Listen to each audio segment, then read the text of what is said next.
Deuteronomy 3, defeat of Og king of Bashan, division of the land. Missouri says forbidden to cross the Jordan. Deuteronomy 3 continues the review of victories east of the Jordan. Moses recounts the defeat of Og, the giant king of Bashan, whose kingdom is given to the half-tribe of Manasseh. He then summarizes the land given to Reuben, Gad, and half of Manasseh. Finally, Moses recalls his passionate plea to be allowed to enter the promised land, a request denied.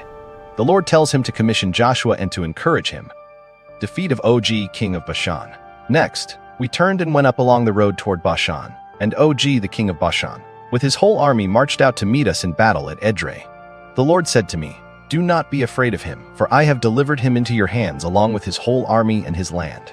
Do to him what you did to Sihon king of the Amorites, who reigned in Heshbon."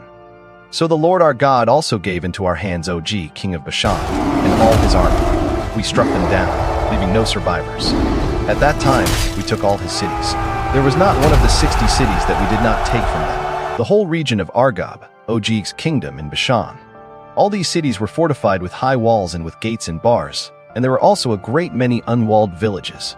We completely destroyed them, as we had done with Sihon king of Heshbon, destroying every city, men, women, and children. But all the livestock and the plunder from their cities we carried off for ourselves. So at that time we took from these two kings of the Amorites the territory east of the Jordan, from the Arnon Gorge as far as Mount Hermon. Hermon is called Surian by the Sidonians. The Amorites call it Senir.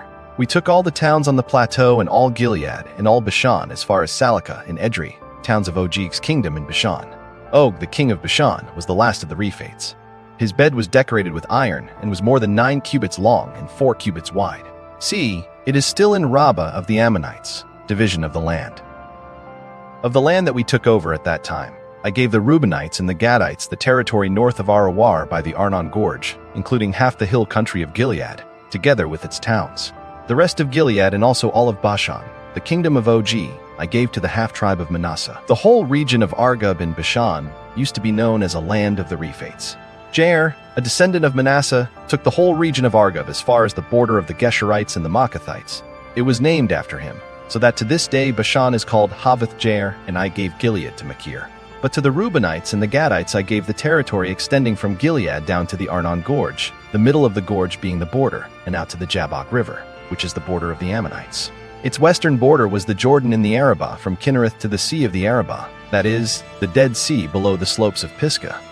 I commanded you at that time, "The Lord your God has given you this land to take possession of it, but all your able-bodied men armed for battle must cross over ahead of the other Israelites. However, your wives, your children, and your livestock, I know you have much livestock, may stay in the towns I have given you, until the Lord gives rest to your fellow Israelites as he has to you, and they too have taken over the land that the Lord your God is giving them across the Jordan.